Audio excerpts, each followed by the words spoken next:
Good evening. It's Tuesday. It's the first broadcast of the week for me. My name is Stuart Davis. I'm a flawed man of God, and I'm here to talk to you tonight with a guest of mine. Now, just to get introductions out of the way, my name is Stuart Davis. I'm a deacon at a small church just outside of Richmond, Virginia. I'm not a pastor. I'm not a biblical scholar. I haven't been to seminary. I'm not trying to get you to join my church or donate to any special cause. What I'm trying to do is just giving you some Christian insights and a daily look into the life of what I consider myself to be is an average Christian guy, just living each day in the Word, trying to be a walk closer to Christ every day. And one of the things that we do here is just offer influence. So if you're looking for something to talk, some insights into Christianity, I'm a non-denominational Protestant. I don't subscribe to any particular doctrine or dogma or denomination at all. I'm just here giving my opinion on things. So welcome to the show. If you're checking things out here, I got a nice spicy title up to attract people on YouTube.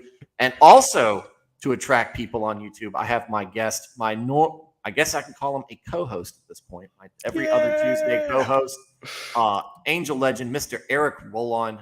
Welcome. It's been a while, buddy. It has been. We had a little break there. Some family dynamic issues going on. We've been our little one's now finally turned 1, and he is at the point now where he can walk on his own, but it's akin to somebody who's like 8 beers in and is not willing to be told to stop. So there's a lot of ping ponging around the room, and it's just been non-stop with him. Just, hey, don't kill yourself. Hey, don't kill yourself. Hey, stop trying to kill yourself. So needed a little bit of a reprieve a couple weeks back, but we are raring and ready to go. Yeah.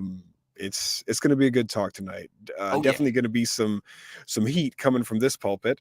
For those who don't know me, you can, if you track down my name there, Angel Legend, that'll take you right to my YouTube channel, on which I am very seriously into Christian apologetics. I do a lot of biblical research. I like to address the hard topics that face Christianity. I'm also an actor, a voice actor. I'm a carpenter. I'm a bit of a jack of all trades, and I love to tinker. So if you're into building suits of armor from the Halo series specifically, you can also find that on my channel as well. Yeah, so this is actually the scheduling area actually started with me earlier, like at the end of last month. I had a softball game, got delayed, and got rained out, so we were playing on Tuesday. It ended up being me and Eric's normal night. So I was like, hey, let's reschedule for later in the week. That got scrubbed because you had some other stuff. You had some other streaming you were doing, actually. And then, some other streaming. And then the next week, we couldn't we couldn't make it because of schedule. And then the next week, that's when you had some, you had some tendon to with the fam. Tended to and flock. Then it's just finally. I was looking down. I was like, man, it's been a month. And look, we were raring to go that first Tuesday. Man. Eric's like, you ready? You ready? I was like, well, actually, I'm not ready because I got to reschedule this. And then it was just like, oh man. So we've been chomping at the bit to get back at this. Mm-hmm. We haven't had an opportunity until tonight. And so we had everything ready to go yesterday evening, pretty much what we were going to talk about. You go throughout the week, and we've had a couple of them now. Go throughout the week, collecting tidbits for this broadcast. And then all of a sudden last night happened. Last night was a bit interesting. So last night, like I said, normal softball night, come home or get in my car, and I pop it up, and I was talking with Raph and Chaco, 2 of my Catholic buddies, and they were like, oh man, this is the thing with abortion. It's a big deal. It's a big deal. I'm like, yeah, okay. They caught a brief snippet of something, and it's kind of it's probably, the news media is like hyping it all up, and it ends up being nothing. And then I get home and I'm scrolling through it, and I'm like, oh, snap, this is legitimate. This is something that's happened that I really never thought was actually going to happen. Mm-hmm. It always seemed like it was one of those sacred cows. And that is Roe versus Wade and abortion rights in America. And that seems, rumors still had it, since the Supreme Court has said they have no comment.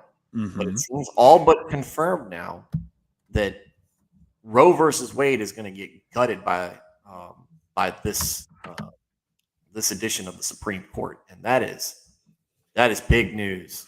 Mm. And we can get into the politics of it, and we all have our different opinions on it. However, what you can count on when you have something that's a hot button issue, maybe one of the hottest button issues, Yeah.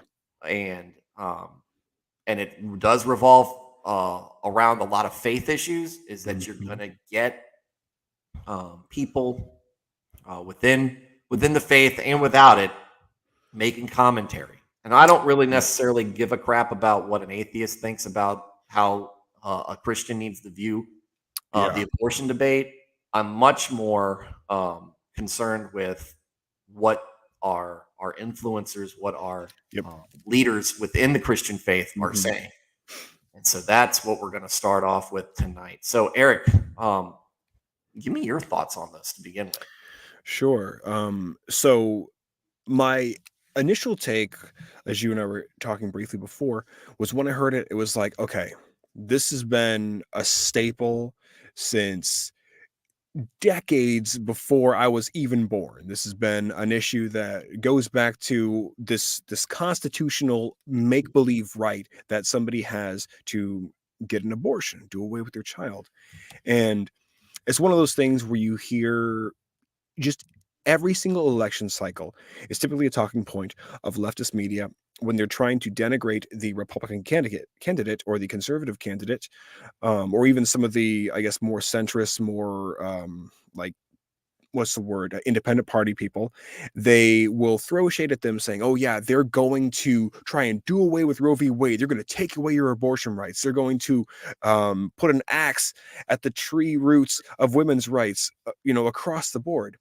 And when I heard it initially, I thought, okay, being that this has been a staple for so long, like, is this just some kind of hype thing just to try and, inflame tensions even further? Is this more of a push from globalist maniacs, just trying to get us to essentially have our own civil war while they all get to sit back and watch the purge happen that they've ignited? So I was a little bit hesitant at first. My wife and I were talking about it, and she says, this is potentially a really huge thing.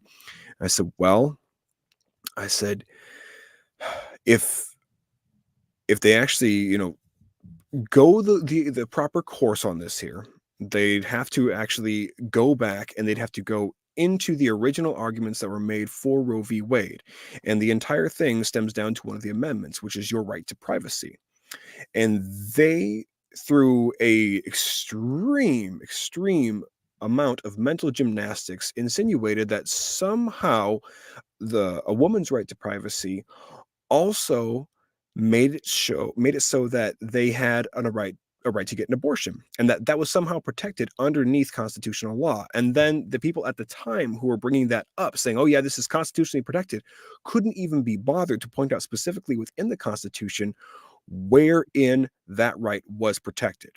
And the stretch, at least mentally, from all the thinking and consuming that I've done, if I can put it, I guess, to a really simplistic term, was okay.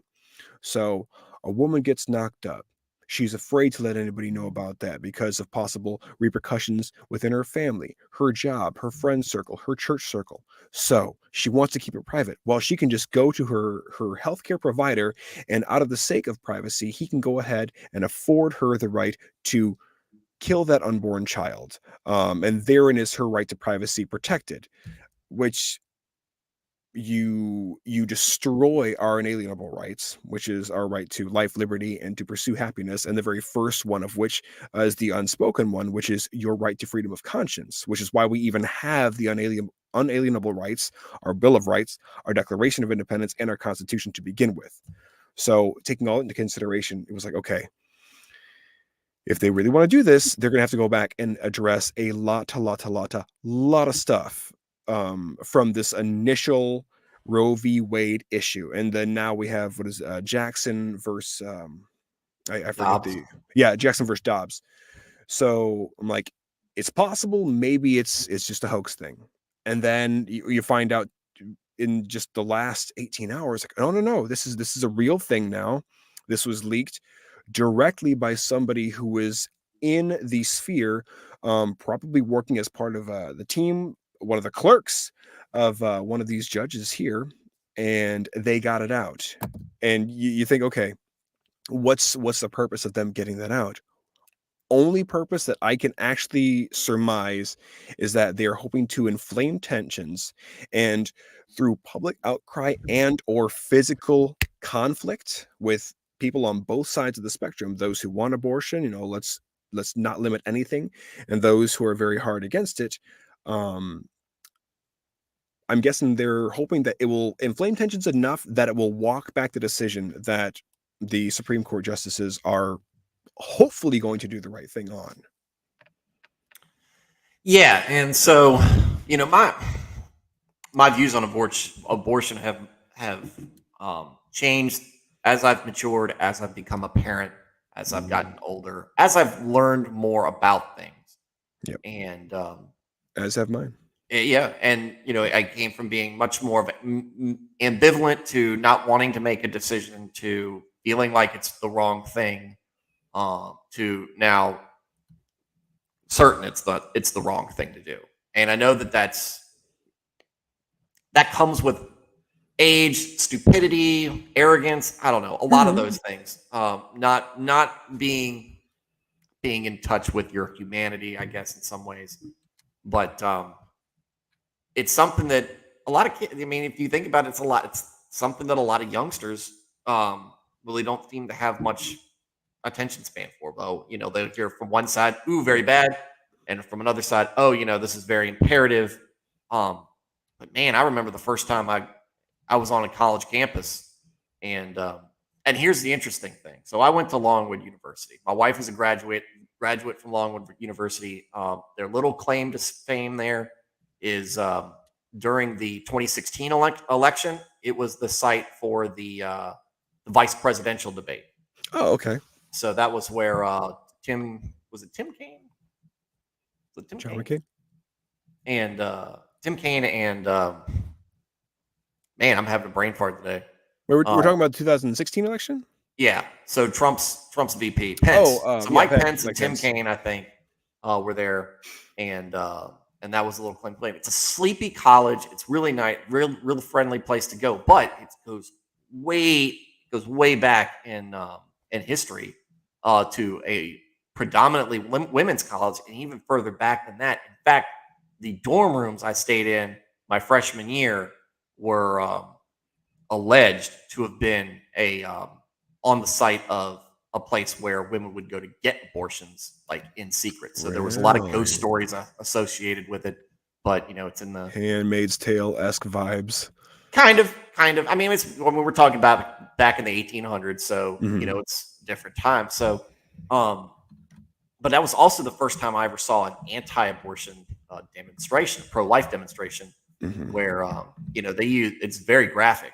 You got the pictures and everything, and you're like, whoa, oh yeah, right? And it's a little off-putting at first, and you're if you're in college, you laugh it off or whatever because you're edgy and stupid, but it changes. It changes as you go through life, and especially changes once you have a life that you created, and and you realize it's like, why would you ever give this up? Yeah, and there's definitely certain ways of tact that I think are lost on a number of people within the church body, and I admire their zealousness, and I admire their energy and their fervor, but it's like, hey, there are better ways of conveying what you want to convey. Like my church, they used to go to pro-life rallies. This is back when I lived in Rochelle, Illinois. And what it largely boiled down to was they would go to this area. You would probably have somebody speaking. They might be passing out gospel tracts outside of an abortion clinic, and they'd have some signs, people holding them up, saying stuff along the lines of "Before I formed you in the womb, I knew you." - God. and just trying to encourage people not to go in. They never were hostile and berating people, but they're more or less kind of this open arm, like, hey, can we just talk? We'd love to ask you why you want to make this decision. And hopefully we can sway you away from putting that life inside you to death.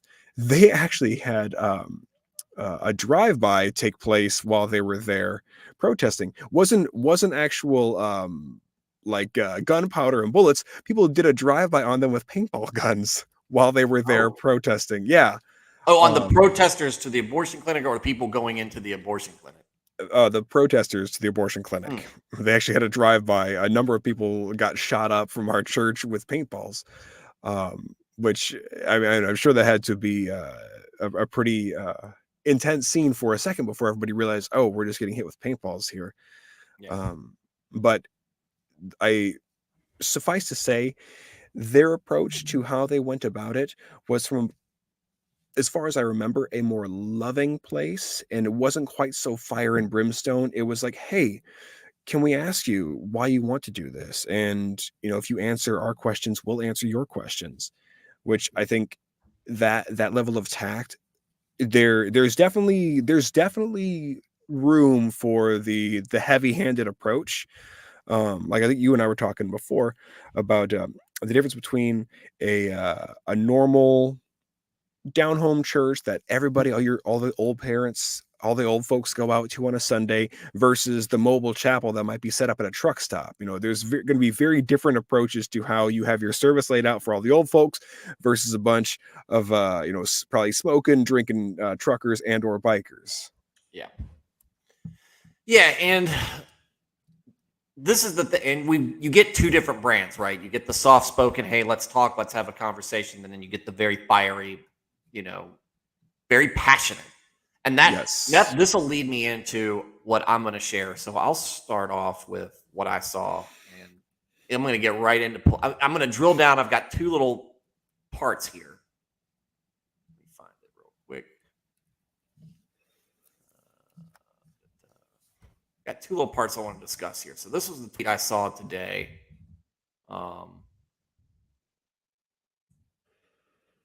Came through from Tony Dungy, but we'll get through the. Tony Dungy is going to be responding to this, so we'll talk about what Tony Dungy is saying here, because I think it's a good starting point. So Tony Dungy says, it all comes down to what you believe about the organism growing inside the mother. Is it a life or not? If it is just growing tissue, then, quote, your choice makes sense. If it's a life, then it's obviously not okay to choose to end it. What does your Bible tell you it is? Psalm 139:16. Now, it's a very I like Tony Dungy. He does a very good job giving the soft-spoken approach a lot of times. Mm-hmm. He does tend to do the Tim Kellerish kind of standing on both sides to it. For sure. What does your Bible tell you? But it's part of the my DMs with Eric. It kind of posits the issue, right? And this is what I've never understood about the debate. And it's particularly from one side. If you are a person who believes that it is, if you're pro-choice, if you're on the side of abortion, a lot of folks are like, they're stupid. They're the pro-choice folks are maniacs. They blah blah blah blah blah. They don't understand. But at the same time, what they never stop, it does seems to stop and understand is, look, if you believe that life starts at conception, or life starts at a heartbeat, or life starts at anywhere point where somebody's drawing their line in the sand, and they know that, if they think that that's a life, and you now consider that murder of some sort of homicide. If you know that's going on with, the blessings of our society and culture, it makes sense that you would go out and try to do something to change it. It makes sense that you would go out there and try do what you can, and a lot of times that will erupt in passion. Yes, and anger, and that's where you get these attitudes. So I never understood why the pro-choice side just what took that aspect of it was like, oh, okay, well, we understand that it's it's an us versus. It immediately becomes binary, us versus them, and they're stupid because they don't agree with us. And we want to hang on to the things that the rights that we have. Largely because they're only thinking about the rights of one of the two beings, but there you have it, and so Tony Dungy kind of addresses that here, but who he's responding to is a politician. We'll start it off with a politician who goes by the Twitter handle Reverend Rafael Warnock. Now, if you don't know who Mr. Warnock is, he is currently Senator Warnock of Georgia, I believe. And he says, as a pro-choice pastor, I've always believed that a patient's room is way too small for a woman, her doctor, and the United States government. I'll always fight to protect a woman's right to choose, and that will never change. So he's all in. He's fully involved in this fight, right? He's fully involved in this argument. And I can't say it any better than Queen City Catholic came in. And too bad you find a patient's room way too small for God. And that's really where we come down from here. At no point, he says, as a pro-choice pastor. All right, so I'm a representative of faith. Nothing in that tweet has any reference to God. Nope. But he's saying that this is my perspective. No reference to God. Reference to government, because folks like him, they worship the power, the source of their power, which in his case, he's not deriving his power from God. He's deriving his power from the United States government. Yep. He's a creature of the state. He is not a pastor of God. He's just a guy who goes by Reverend. No, like Reverend Jesse Jackson or anybody else out there who goes on these tangents and plays these political games, likes to use that little identifier at the beginning, and it's irritating. It's saddening because now he's given the perspective of, hey, it's okay to be Christian. It's okay to be Christian and be pro-choice, and that's where we're leading people astray. Yep. So it's really interesting, and it's by no mistake that you and I are doing these segments that we have been, which it kind of feels like our Tuesday talks are really shedding light on the darkness within the church, because as Paul points out, and even as Jesus points out, it's not our job to judge outside the church, but it's definitely our job to judge within the church. And there's a big difference between being able to go to somebody privately for saying something maybe amongst 20 or so people and being able to say, hey, look, you should probably walk that back. It's something entirely different when somebody puts it out here on the internet for billions of people to see. They've clearly made their choice.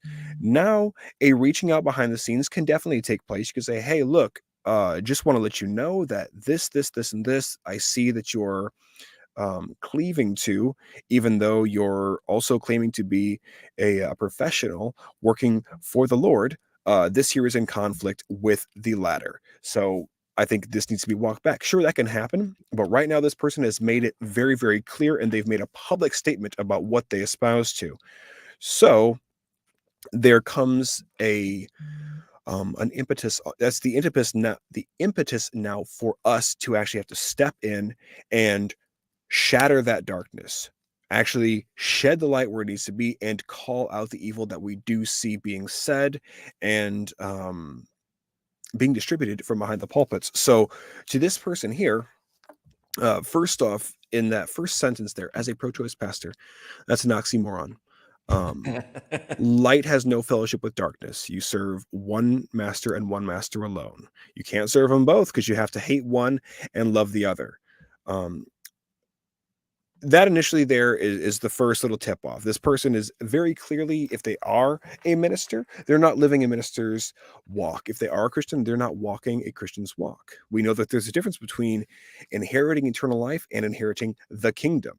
Everything in heaven is not going to be for every single one of us to enjoy. There will be varying degrees of rewards given to us. This person is in dangerous territory of having the rewards stripped away from them. But I digress. To go on further here and get into always believing that it is a patient's that the patient's room is way too small for a woman, her doctor, and the United States government, and that he's supported a woman's right to choose. Well, it then begs the question, all right, what if Mary had decided, you know what, I'm having second thoughts, I'm 6 months in, maybe I should just go ahead and abort the Son of God inside my womb here. Um, it's by no mistake that all throughout Scripture, when you see God's righteous indignation and punishment come down the hardest on Israel, it is when they shift from idol worship to offering their children in sacrifice and worship of those idols. That is when you see his wrath come down the absolute hardest on Israel. Um, Prime examples would be Solomon. He slipped into that. You have Manasseh. He slipped into that as well. All throughout the book of Judges, you see Israel whoring after these other gods, and they get spanked every time for it. So this here, it's as you and I were touching on before, it's so odd that everything is interconnected to a degree that it's almost comical. It's like when people say, you can't write this. Sometimes truth is stranger than fiction. Well, this is one of those cases where it definitely is, because we just had Ketanji Brown Jackson, now a Supreme Court justice. She was confirmed recently. And you and I talked a bit before about the number of pastors and ministers that we saw coming out and throwing their support behind her, and going on and on and on about her accolades, all these things that she's done, who she stands to help, who she stands to improve the lives of, this amazing track record according to them, but completely leaving off that she is a radical abortion activist. She has no care for children who are preyed upon by pedophiles and pornographers. And she has perverted the justice system just about at every single turn that she could have throughout her professional career up until this point. And I know I mentioned just a few minutes ago about the nature of having to go to a brother or sister privately, point out the speck in their eye. And a lot of people say, oh, well, only God will judge me. Not correct. Or they'll say, oh, hey, don't point the speck out in my eye unless you take out the log in your own eye. Yes, absolutely correct. You're absolutely right on that. However, I'm not the one supporting aborting children. I'm not the one who's a pastor who is supposed to be a representative of the big man upstairs, who has to know full well that to even claim the role of a pastor and teacher, that there is an enormous amount of weight that is now placed on your shoulders.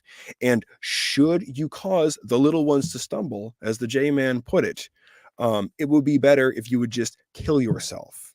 To shorten up the phrase of tying a millstone around your neck and sticking yourself into the ocean. It's literally to that degree. But this person here, they're more, as you said, they're more concerned with clout from man than they are from God. It's so dark to see this coming from the pulpit, and actually will lead me into my first little point that I really want to hit on, and it's in this whole interconnected issue where we have Ketanji Brown Jackson. She gets confirmed. We have this now possible throwing away of Roe v. Wade. We have these pastors and ministers that are now coming out and showing their support inside this progressive church movement. Well, you have so many now within the church flock that are You have some that are ignorant because they're new Christians and they just don't know enough about the Word of God to be able to make the claims to knowing this or knowing that, and being able to actually combat back the darkness or give an answer to those who request an answer from you. You have that group of people. Then you have those that have been within the church for a long time and have not bothered to read their Bible beyond the clutch of verses that they might get in a Bible study or the clutch of verses they might get on a Sunday afternoon when they're there hearing the minister talk.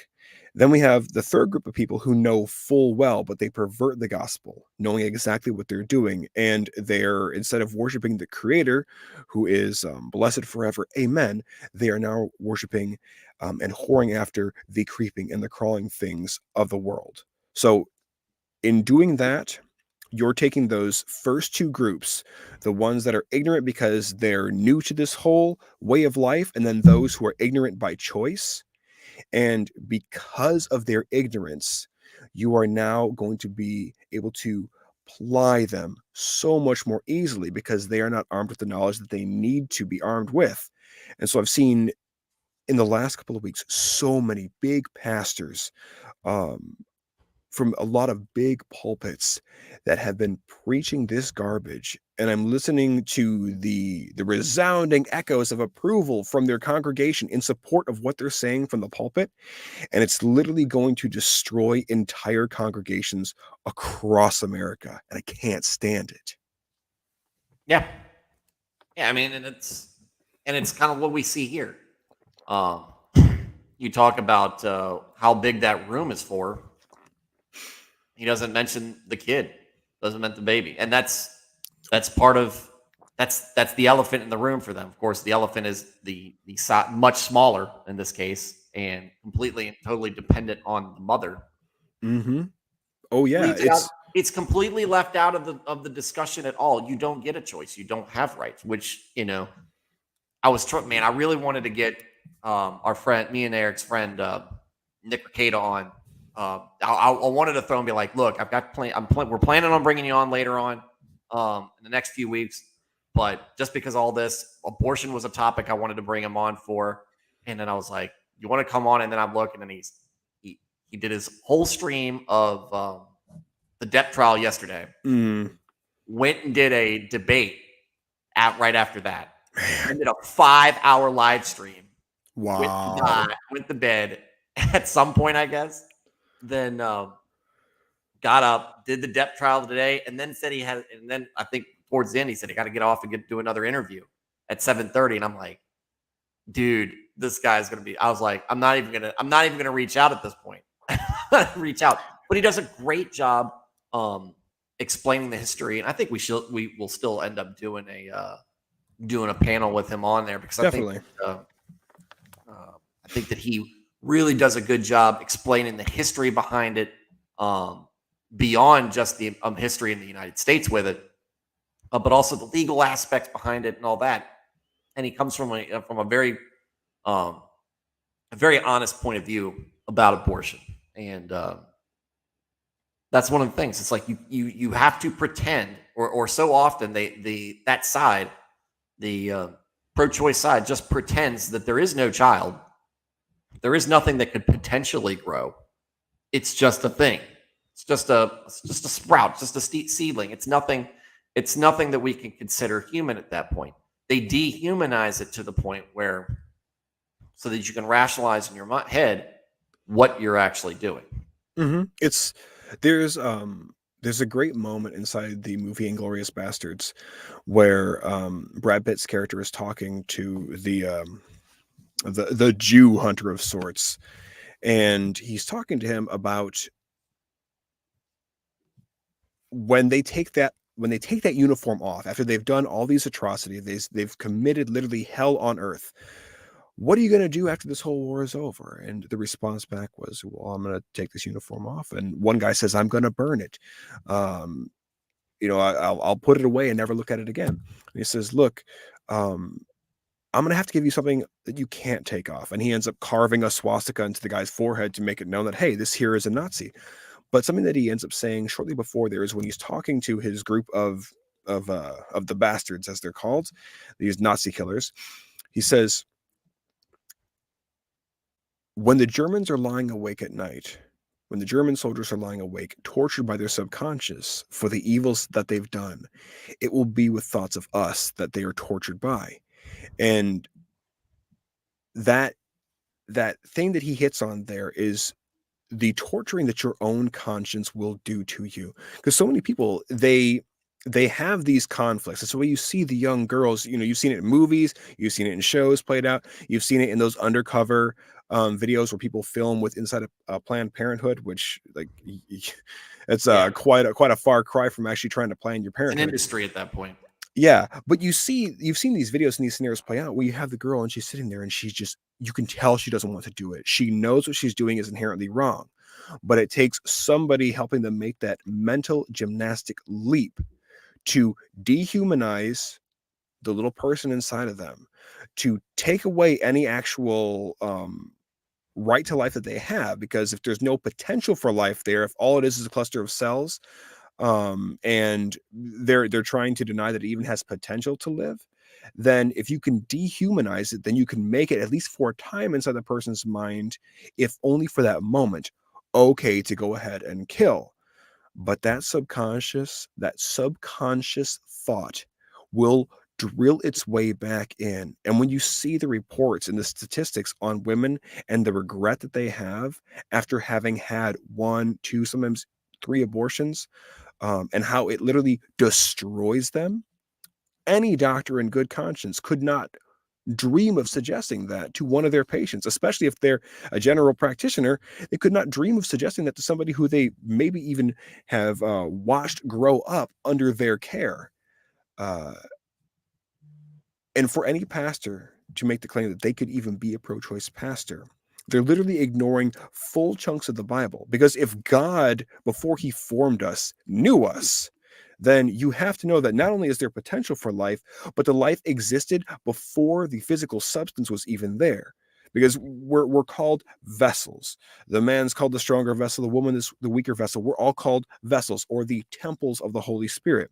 We are not bodies with souls. We are souls that have bodies.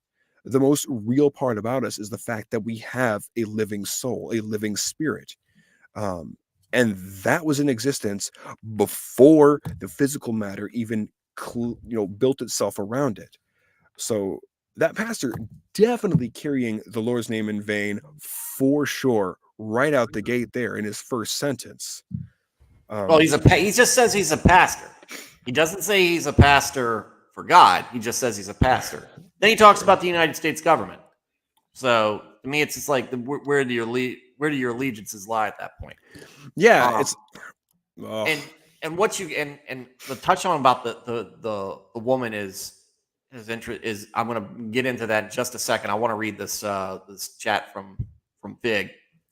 Fig Newton says, had an argument with 2 friends about abortion, and they believe it's okay to kill a child in context. And you're murdering if she is dying from childbirth. And that shit pissed me off so bad. Yeah, well, and that's what I'm wondering is it's okay to kill any kid in context, a kid that's still in the womb in context. And that's one of the things, and that we go back to, that's one of the things that Nick does very well is kind of dispel the emergency abortion thing. Those really don't exist anymore. The ectopic pregnancies, you can easily explain that's not a viable pregnancy. No, and that's an actual medical condition when that happens. That's not a viable pregnancy. That's not a child that's living. It's just one of those things. Yeah, abortion in context. Everything's in context. Let's all put it in context in that. And I'm kind of being a hypocrite on that because I'd say we have to look at context often in other things. But in this case, that's not where we're at. And but to go back to kind of what you said about the woman who is the woman who's there who doesn't want to be there. They're there because they don't feel like they've got any other options. They're there because they're young. Like you said, they're young.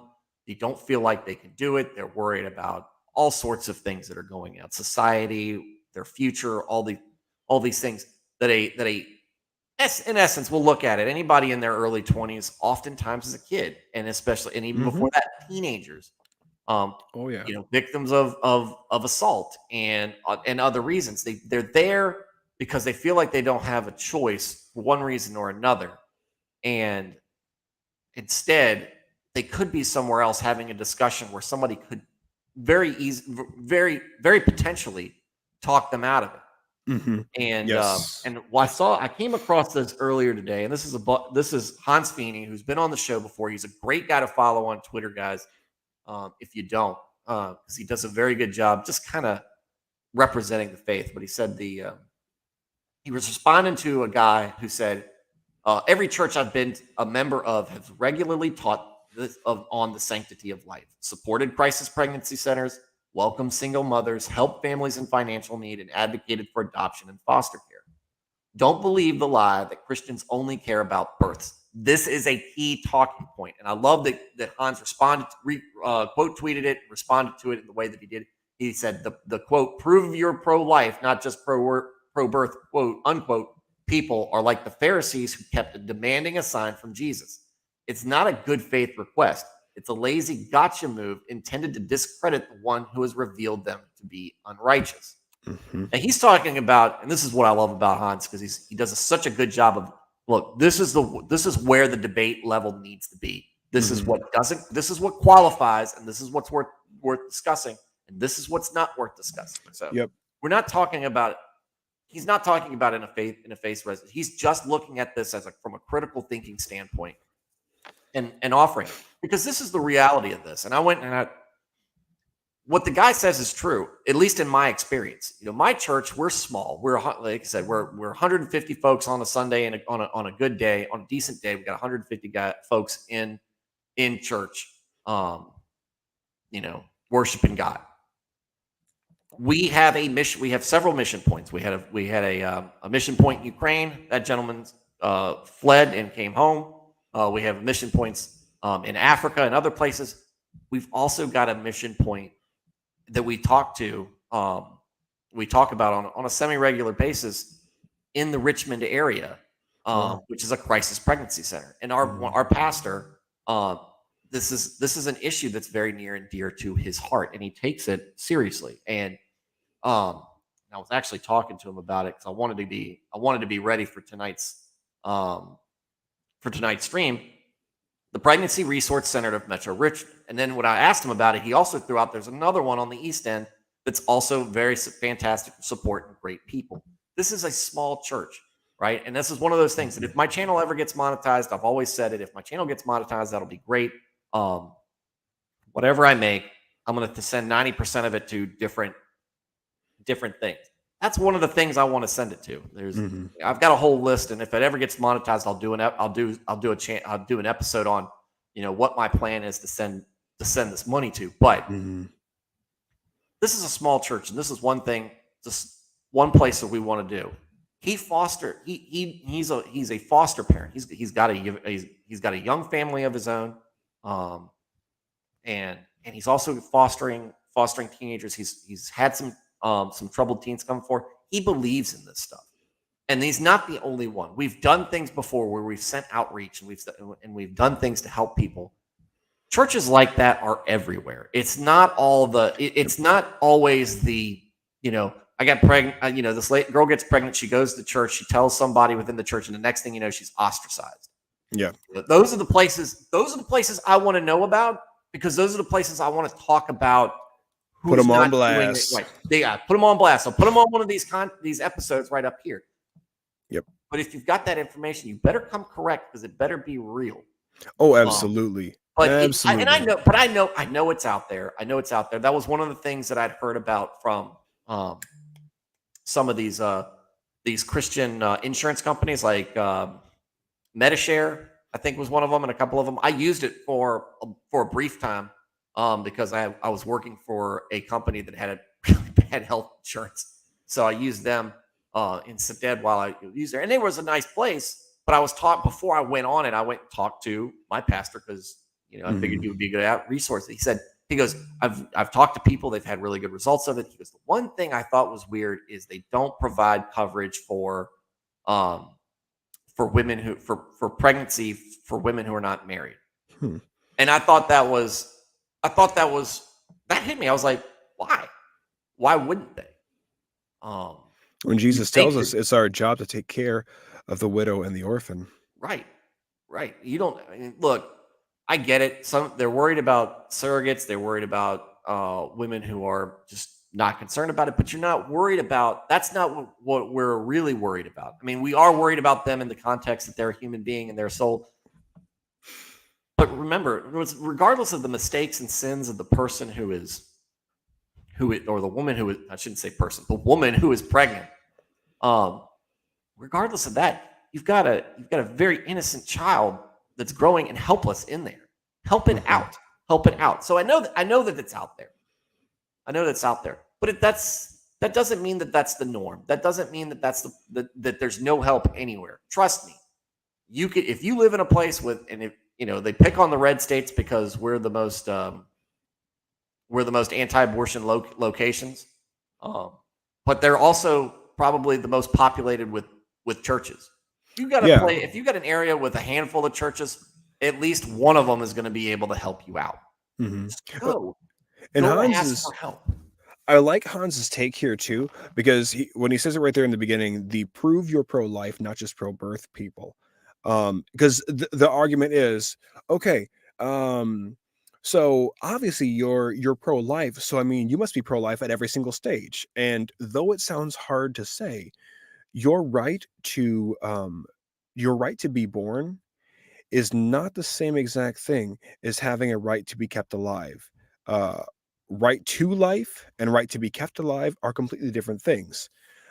This here, like he as he points out there, is a very, very lazy gotcha move on that person's part, because then you can take the argument completely away from actually protecting unborn children and shift it into, what about people who don't get vaccinated, or what about those who won't wear a mask, or what about those who refuse to use hand sanitizer when they go and touch a doorknob. It completely shifts the focus away from where it should be placed.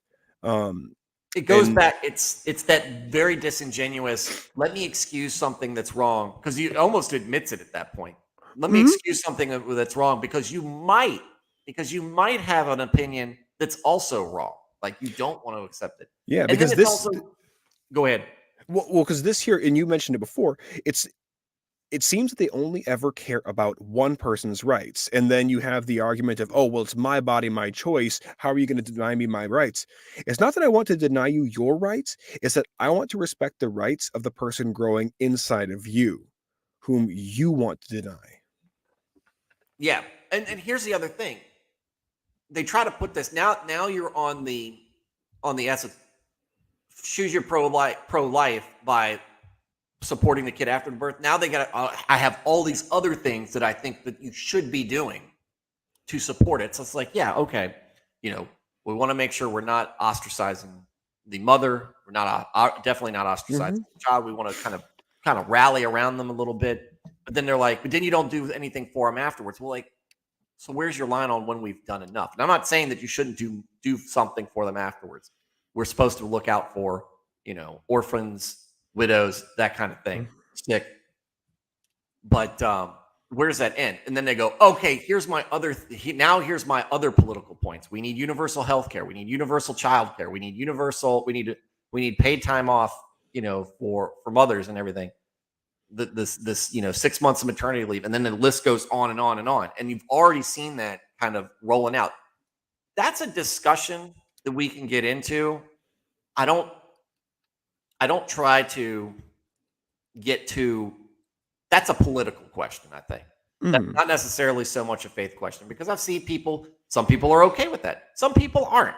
But where are they coming from on that is a little bit different than, do you believe it is a life or not? Yeah, because even the argument where they say, well, I won't let someone tell me what I have a right to do with my body. Well, it becomes more of an argument of, it's not that we're concerned what you do with your body, but what you do with somebody else's body.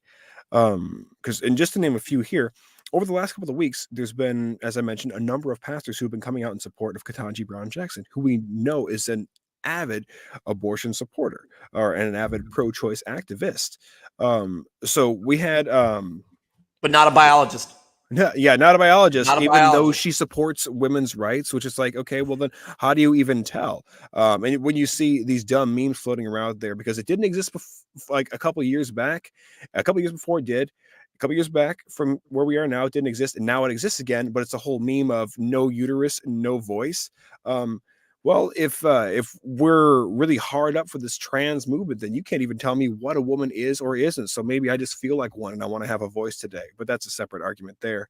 But a few pastors, this is some of the stuff that I was hearing from the pulpits, and a big thank you to Woke Preacher Clips for putting some of these together. I decided to really dive in on some of these here and try and search down some of the actual scripture that these people are pulling from. But we have on the subject of Ketanji Brown Jackson, that's pretty much the entirety of what these people were speaking about. The minister, his name is Larry Martin of Antioch Missionary Baptist Church in Pomona, California. He is speaking about Ketanji, and he's talking about this contempt with which man questioned her. Talks about how her husband cried behind her as she was being questioned.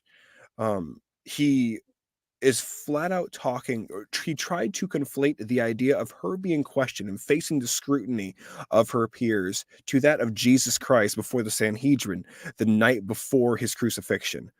But just wait, it gets better. There's more. We have Roderick Land from Calvary Baptist Church in Salt Lake City, Utah. This one started to frustrate me because we have a comparison to actual saints and actual real people who did something with their lives that was designed to save others and not afford rights to those who have blown their choices by either engaging in child prostitution, child pornography, pedophilic activities. We have Roderick. He compared Ketanji to the prophetess Deborah from Judges 4 and 5. And for those who aren't familiar with Judges 4 and 5, this is when you have a massive pagan army that is coming to Israel's door. They've been enslaved for a number of years, and finally God raises up a judge. Well, raises up the prophetess Deborah, and under her is this guy. He's the captain of the army. His name is Barak. They end up taking down this army. God gives him the victory, and then this other gal named Yael, she ends up putting a tent peg through the commander of the opposing army when he makes his way to her tent here. But this guy goes on to say the Lord prepared both, and he's talking about the prophetess Deborah and Ketanji here. He says the Lord prepared both in the secret place of their worship. First off, I have no idea what that means. It just sounds like flowery pastor garbage to, I don't know, try and sound more intellectual than he is. But he says, this helped them grow in confidence in hearing God's voice. Okay, well, given that Deborah was already a prophetess, she was already hearing God's voice. God was literally speaking through her, using her as his little two-way radio for being able to commune with his people that were under the thumb of this outside army. Ketanji here, I don't know what her faith walk has been like. I don't know if she's ever gone to church, but I can guarantee you here, she was not hearing from God when she decided to give pedophiles light sentences. She was not hearing from God when she decided to support pro-abortion rights and pro-choice rights. The guy goes on further still to say, in hearing God's voice, it wasn't just about being able to commune with God, but it was to know when to move, when to act, and when to be still. Again, you have this minister trying to throw out this very colorful and flowery language, which I guarantee you confused the dickens out of the flock that was there. That congregation probably had very little understanding of where he was trying to go with this. But then he rounds the whole thing out with this support for Ketanji as though she's some sort of prophet that has come here to show us a better way. Now you take all that and you go, okay, well, we have a couple of pastors here who seem like nut jobs, and they're supporting this person who supports very, very staunch abortion rights, who's an abortion activist. Okay, well, if we go to this whole idea of Roe v. Wade and this whole possible overturning of it, this whole doing away with this idea that a right to privacy somehow gives you a right to execute somebody who you deem to be unnecessary or a nuisance or that you just don't need.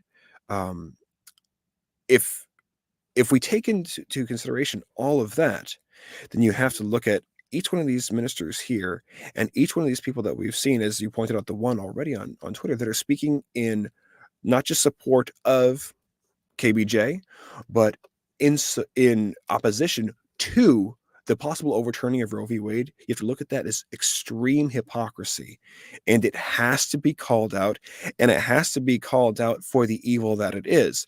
Not that I'm trying to denigrate the ministers personally and level just brazen attacks against them. This here, even though it is a form of an attack, it is not meant for malice. It is meant for correction and indeed punishment, and it should be viewed as such. It really frustrates me when, because I had somebody more recently tell me that they had to unfriend me and unfollow me on every form of social media because of the stances I was taking, and in their words, their perceiving of me bashing people, which, number one, no bashing of people, and number two, didn't provide me with any supplemental information of The what examples. these stances were that I was taking. And it really sucked because this person I've come to be very, very close with over the last 5 years, and suddenly they pulled the plug on me. And what it really came down to is the fact that I have been brave enough and am being brave enough to call out the things that are in opposition to the faith that I cleave to when I see things that take place within the mainstream media environment and the mainstream progressive church that fly in the face of what my good book tells me, of what I get directly from God above through his word. And that often takes the form of a firm rebuke. But I am always very, very careful with what I say, and I'm always very careful on how I put together what I do say.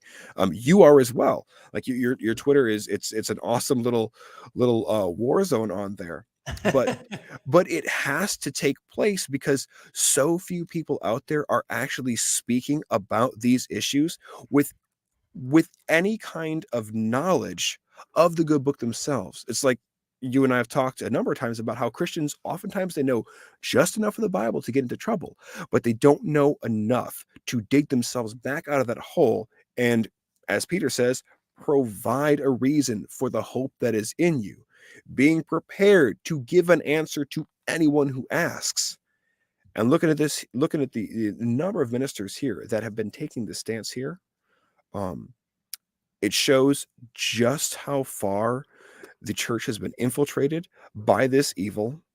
Our government has been infiltrated by this evil, and now our general populace has been overrun by this evil. The fact that we already have people that are starting to demonstrate and are coming to blows over this outside of courthouses. It's a Oh, it's clown been world. it's been a fiery topic for a while.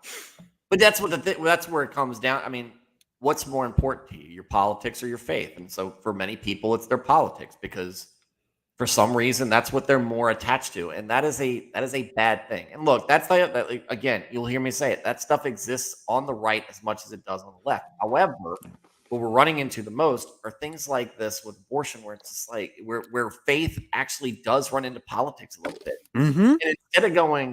And instead of just saying, well, I think this is right, so it should be. Instead go, all right, well, there's a lot of Christians out there who think that abortion is wrong. Why do they think it's wrong? And you look in the Bible, and there's immediately a reason. And if the whole foundation of our faith, scripture-wise, is the book, is the Bible, it's going to tell you that. And look, right? You're not afflicted with pregnancy. You weren't just standing in the vegetable aisle in the supermarket and some guy came over and sneezed on you and you caught pregnancy. Right. No. Yes. The vast amount of women seeking abortion it's not for cases of rape and incest. It is completely 100% elective, right? Now, they might feel forced into it. They might feel pressured into it, whether by themselves and their situation or by family members or friends, whatever. It's you made that decision. The vast majority, you know what happens when you have sex. You know you have all these different contraceptives available. It doesn't just feel good. We also use it for reproduction. So you know that that's that's what that is there for. Yep.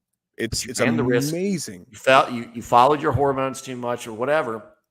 Don't act like this has just happened. It's just popped in. You're not Mary. No angel came down there, because guarantee you, if you were, you wouldn't be the person kind of feeling it, but feeling like having an abortion in the first place. Yeah. Just stop. So admit what it is. What it is, and go from that point. Yes. That's so key. And stop trying to do it. So, and just browsing woke preacher clips, because it's so easy to do it. So easy to do it. I haven't even looked at that yet, but we're going to experience this together. We're going to experience this together because I pulled it up. Oh boy, he's brilliant, right? The absolute state of seminaries, John. So we'll see what they have to say. This is from woke preacher clips. So hold on.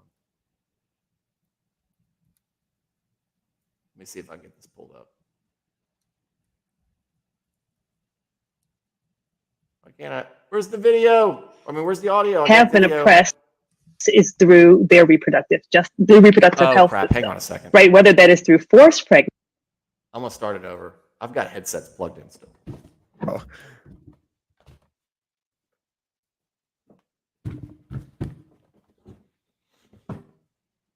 All right. One of the significant and now I got the volume way too high. Ways in which African American women, and you can add many women of color in this country, have been oppressed is through their reproductive health system, right? Whether that is through forced pregnancies, right, like what she calls forced surrogacy, or through forced sterility, right? And these have been legal, and these are literally exactly the ways in which Puerto Ricanas, Latinas, Native American women of various nations, and African American women have been oppressed. And so liberation theology would say, well, first of all, that's a problem. Right? So God wants you to be liberated around the areas in which you have been oppressed. But it's not just for the sake of countering oppression, right? Because it's also about quality of life. And Dr. Jones just said it very well, that so much of the conversation on abortion is about birth and not about life. Right. And, one of, a New Testament scripture says, Jesus said, I came that you may have life and have it more abundantly.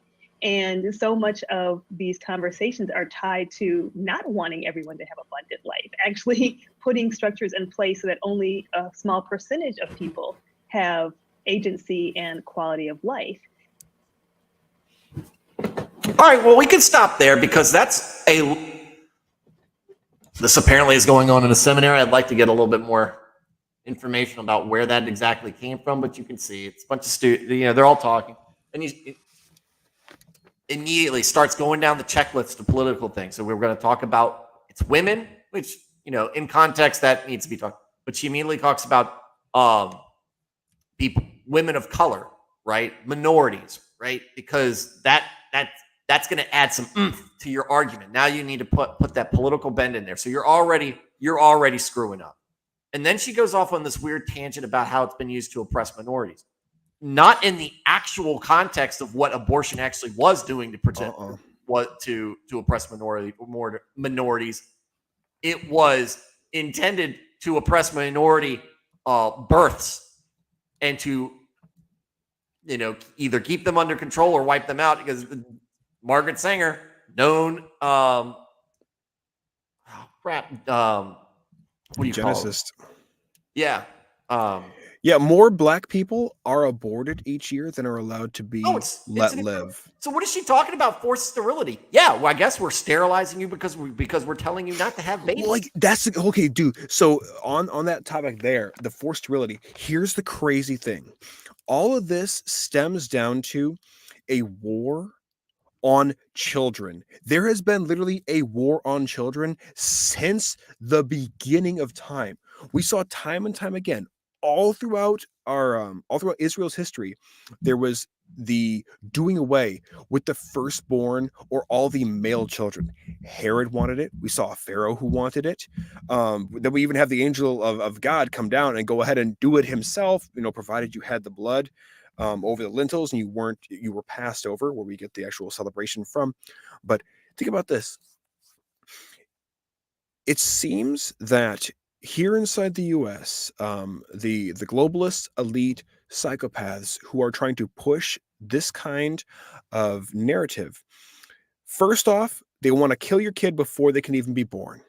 Well, if they can't succeed at that, if they can't succeed in convincing you that it's the best idea in the world to abort your child before they have a chance at life, then what's the next thing? Well, I guess we can go ahead and convince your child that they need to swap genders and start taking hormone suppression pills, which are the same kind of pills that are given to what was it? It was to, I believe, inmates in. I'll have to look it up real quick. But to give them hormone suppressing pills, which sterilizes them further. So, okay, we couldn't keep them from being born. So now I guess we'll keep them from being able to reproduce. Okay, so still an attack on children. What's a third thing? Well, you convince them that they are matter plus time plus chance, the trio that the atheists have to cleave to in order for life to even be possible for them. Convince them that they're just the result of a cosmic accident. So you couldn't kill them before they were born. Now you've sterilized them, and if they've managed to get past the first two pitfalls, now convince them that their life has no meaning whatsoever, and you watch an entire generation just disappear. And it's for anybody who's been paying attention to the numbers, we're not even births in the US are not happening at a high enough rate to actually replace those of us who are dying. It's like we are literally dwindling down slowly but surely, and abortion is one of the biggest things that has been such a stultifying mess to productivity here in the US, to ingenuity here in the US, to just quality of life in the US. It's what happens when one of these bigwigs dies from some sort of unforeseeable brain cancer, and they get up to heaven and they're like, oh gosh, God, what happened? I thought I prayed and prayed for you to to heal me of this. And God says, what if he turns around and says, yeah, well, the child who was going to cure that, you decided to have aborted back when you were 18 because you were worried your parents were going to find out. What happens then? Yeah, I mean, it's such a silly thing. It's such a silly thing. That's it. Yes. Chemically castrates the pedos. Thank you, Kylie. Thank you. Coming in for the win. Yep. The fact that they're trying to attempt at apologetics for abortion within the faith at all is stupid. This is scroll up for what, because this is what woke clips does. It's so great. He'll break down the whole thing into little clips. So we're not going to watch all of them. Yeah. I will just so I'm not suicidal. But quote, we have had virtually no history of a theology of gestation. We're saying that this developing prenate is equivalent in all ways to a living baby that has been born. We need much more theological discourse plus discussion to recognize that there's a difference. No. You know Absolutely why there's not. no history of theology on a gestation? It's because everybody's just accepted the fact that it's a baby in there. This isn't something that, look, it's something that women, and not necessarily on their own volition, men have,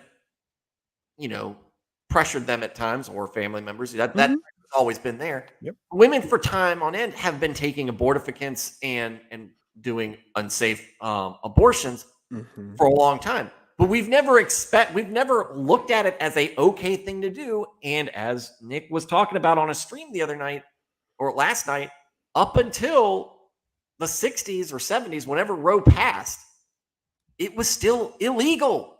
It was a crime. And then it became not a crime all of a sudden. So no, yeah, we have virtually no history. You know why? Because we didn't have to worry about discussing it until somebody decided it was a thing. It was an okay thing to do. Margaret Sanger, an atheist, a racist, a not good person, comes out and is like, hey, you know what a good idea is? Let's just create Planned Parenthood where you can go in and get abortion on demand, and it's going to be great because we can keep black people down, or whatever her master plan is. What a backwards name. It's like, oh, were you really planning a parenthood? Or is this just so that you can plan your parenthood at a time that's more convenient for you? It's all a marketing scheme because it's an industry. Especially now, it's become an industry. Well, So think this is stupid. Think about this too. You brought it up before about the issues where you have rape and incest. What if a pregnancy occurs from that? And that is almost always the argument that will get brought from people who are left leaning when you make it known that, hey, I don't think we should do away with any unwanted pregnancy. I think we need to keep these children, or provide an adoption service for them, like so many other things that are in existence to help facilitate this child being placed in a home here in the US. And so they make the argument, okay, well, what happens if somebody gets pregnant through incest or through rape? Okay, well, then the response back to that by so many people is oftentimes like, well, we should let them be born too because it's not their fault. Which, yes, you can make the argument, but say you grant them that concession. You say, okay, fine. Say I grant you that we completely illegalize abortion, save for rape and incest, or the very rare medical condition of ectopic pregnancy, or some of the other ones where where the woman's body will attack. Those are red herrings. The medical ones that like you said, that it's because so rare as to just be an exception to the rule.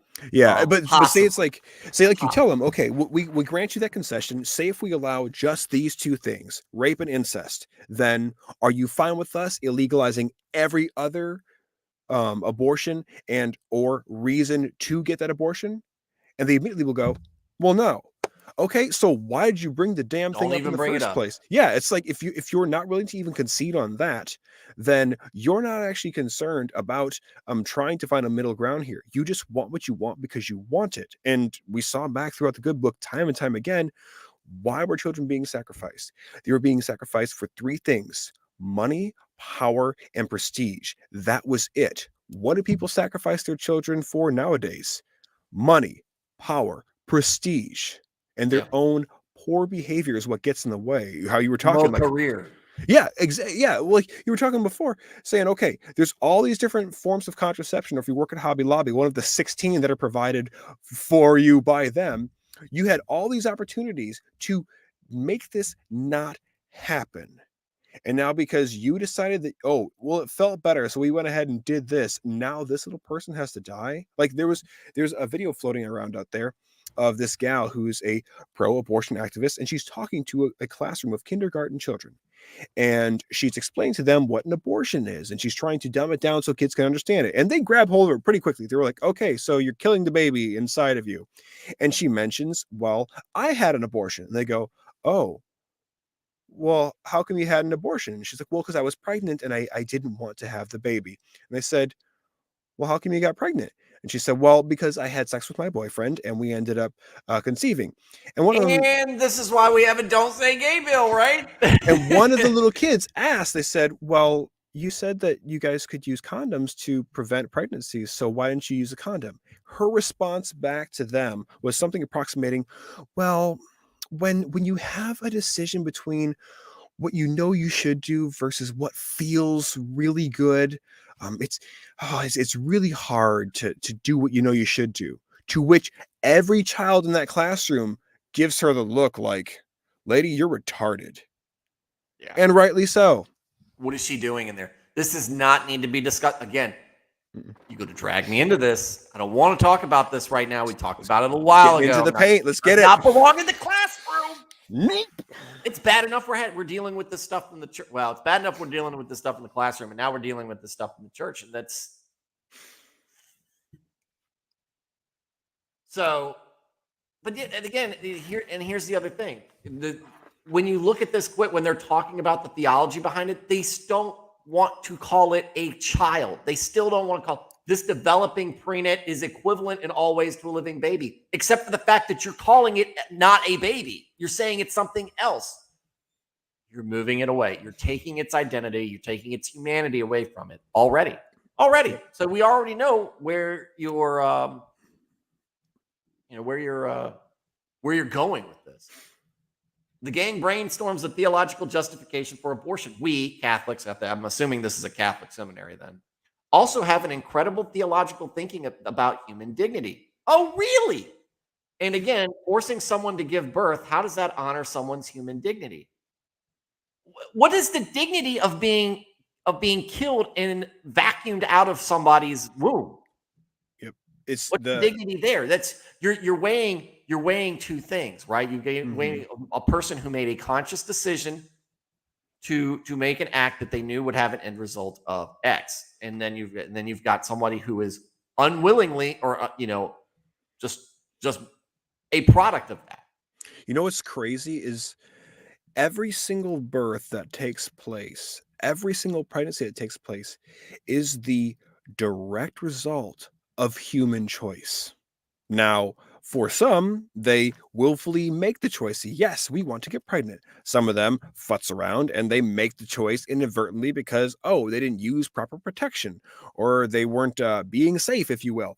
And then some regrettably have the choice made for them in the cases of rape and incest. However, it is not the child's fault that they are the product of those things. Just like it's not the child's fault when they're born addicted to cocaine because their mother was a user during her entire pregnancy. It's not the child's fault that they have to be shot up with little doses of it in order to wean themselves down because they cry themselves to sleep because of the withdrawals they're going through in their first few days of life. It's not their fault.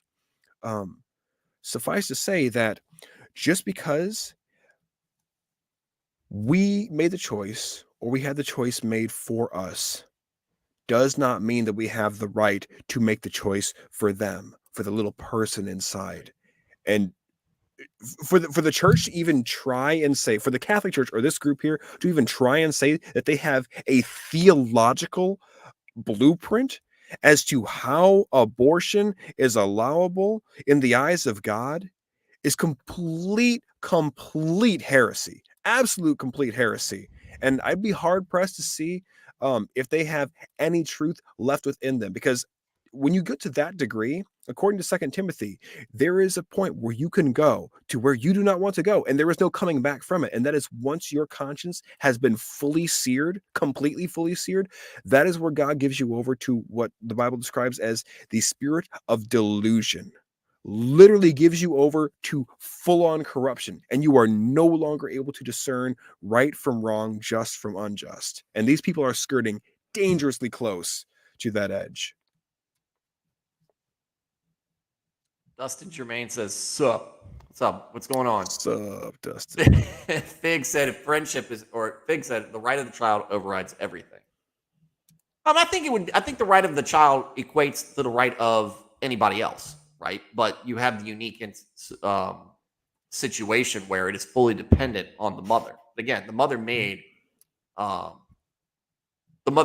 conscious decision in most cases. Like rapes are different, but if you go through, you can find people. Tim Tebow is a great example of somebody who is a product of rape and who's like, yeah, I'm glad to be here. I'm glad my mom didn't go to Planned Parenthood and do those things.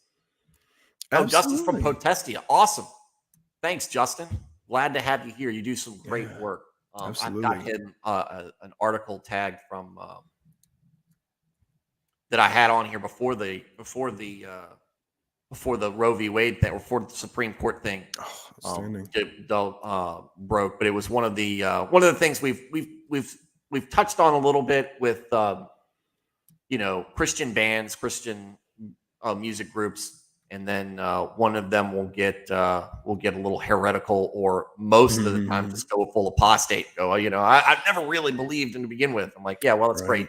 That's great that you've done a great job witnessing for everybody. Yeah. What was that? Was that Switchfoot recently came out and said that they were?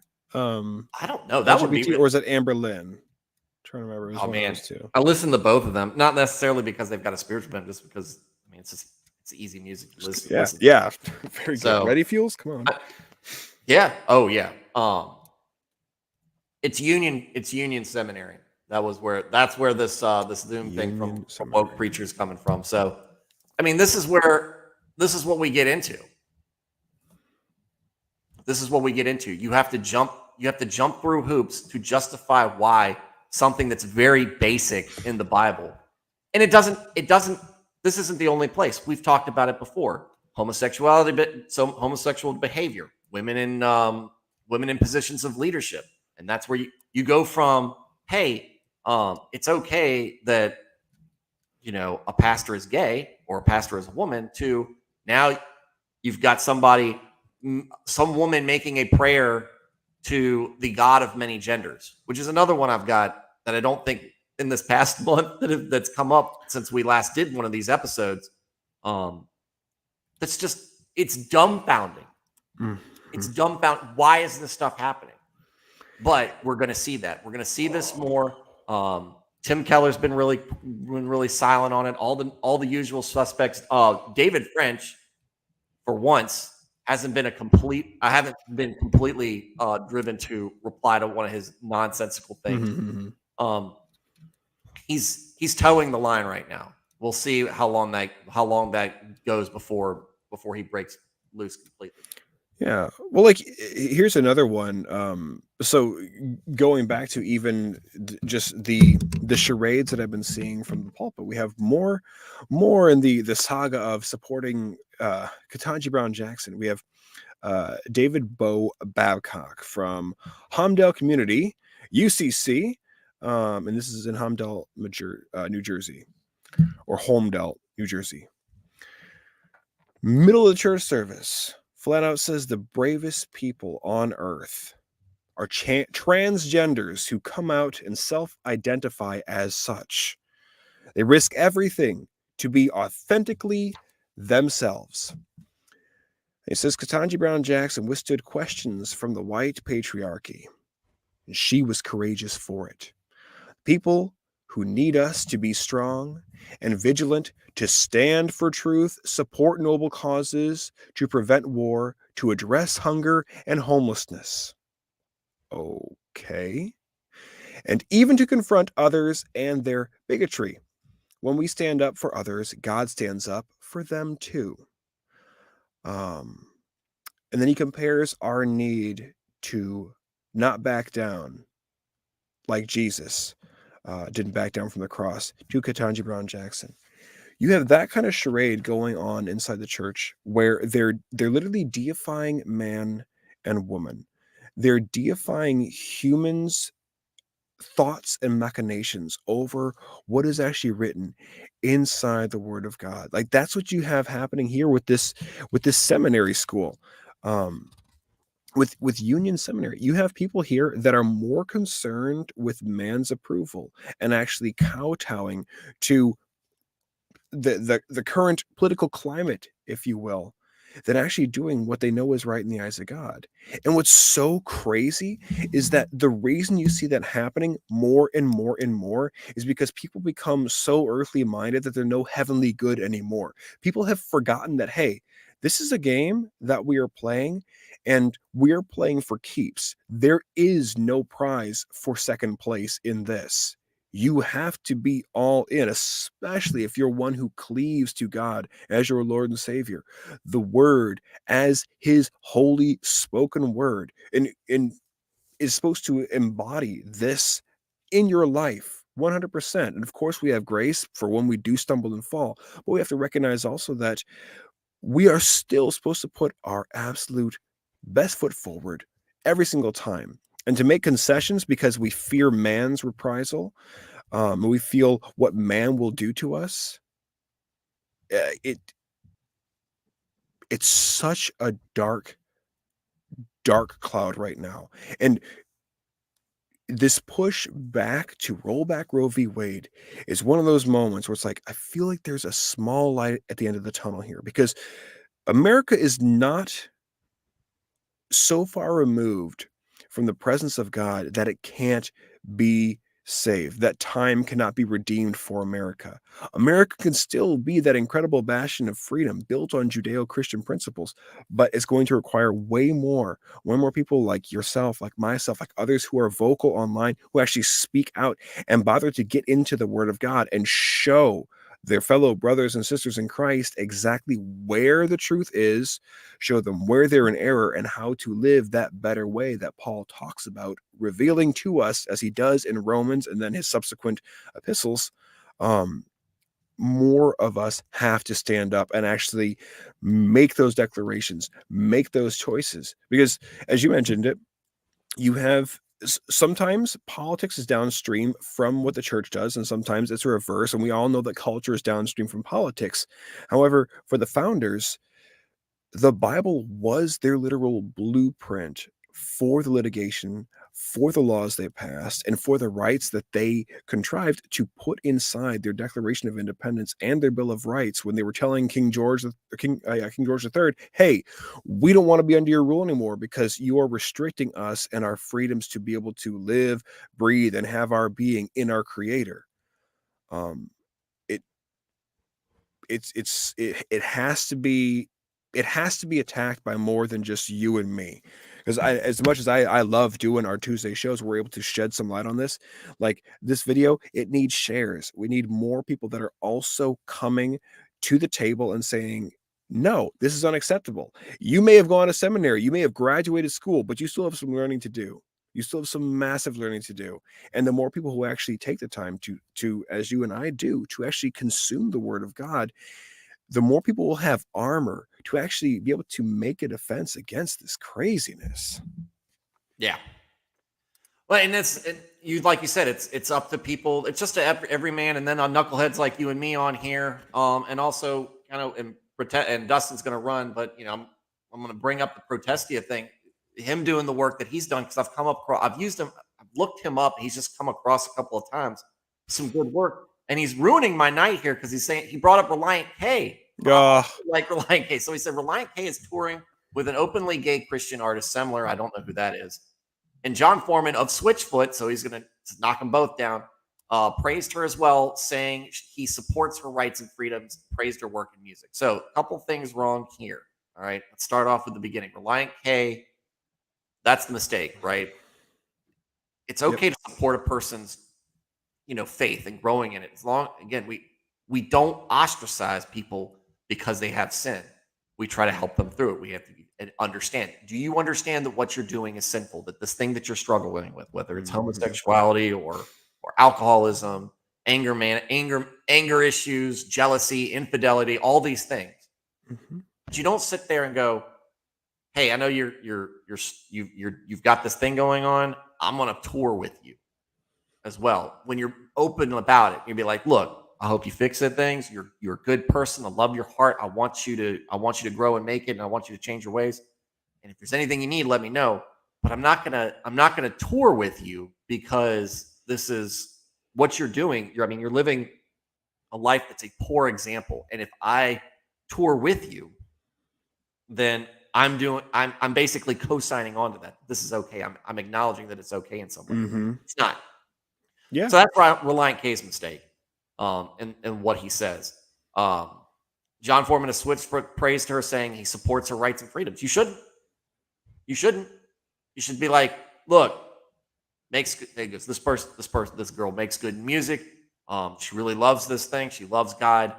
I really wish she would get out of her head about her sexuality and everything, and try to run towards Christ instead of that. You don't get out and you don't look. He's basically complicit, and he is co-signing at that point, blatantly going rights and freedoms. Praise their work in music. That's fine. You make good music. It is. It's art appreciation and all that other stuff. But again, you don't go, "Hey, I support her right to do that." Why? You support her march to damnation? You shouldn't. Right. Yeah, because we're told inside Proverbs that we're supposed to be the ones pulling our brother's feet back from the fire. And that's directly saying, hey, you know what? I've already cut the leash. You get the hell on to hell. It's like when we have gay friends, and being a part of the entertainment world, you run into all kinds of people from all over the spectrum. And I've had questions asked to me like, would we be able to come to a service at your church? And I've said, yes, you would be able to come to a service at the church. However, you would not be able to be a part of the board. You would not be able to serve in any capacity. And you can attend as many services as you want, but the expectation that the fellow people that should be expected of the fellow believers who are actually going to church and they're close with in their walk with God is that should you welcome, say, a homosexual couple into the church, okay, please, enjoy the services, enjoy the music, enjoy the fellowship. But if they want to take the next step and, hey, we like to go through confirmation, we would like to actually make our declaration now in front of the church body and become official members, that you'd have to say, okay, well, in order to do so, we have to address the obvious sin that is in your life presently. Otherwise, we can't allow you to do so. We won't bar you from coming to the services, but making that public declaration and being confirmed as an actual member of the church cannot take place. The same thing has to be also afforded for anybody who would want to come to a Bible study, because then you're really getting into the text. You're getting into the text, the subtext, and the actual breath of God there. And to welcome them into that circle, it's like, look, now we're getting into a much more intimate enclosure here.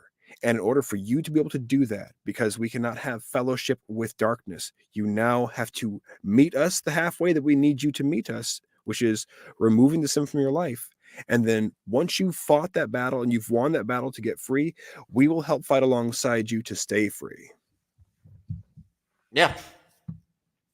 And I've got family members who are, and one that I have a ton of respect for and a lot of love for. And what we've discussed about it's like, you understand my beliefs right behind it.